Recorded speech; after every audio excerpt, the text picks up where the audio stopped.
দরকার নাই এখন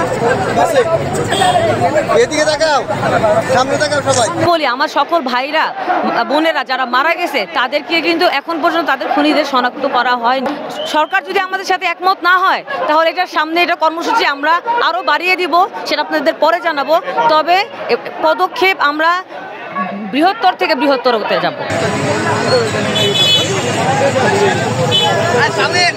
দরকার নাই এখন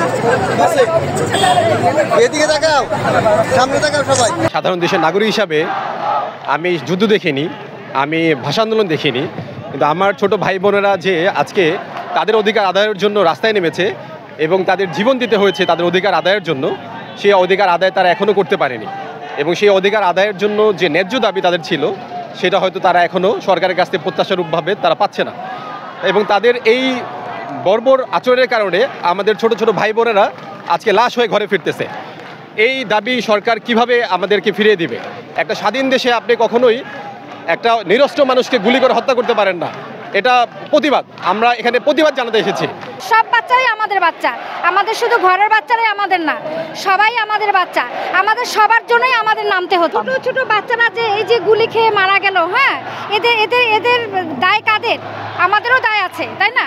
আমরা কেন মুখ বুজে থাকবো? আমাদেরও নামতে হবে।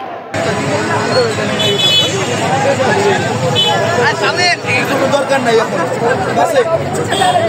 এদিকে তাকাও, সামনে তাকাও সবাই।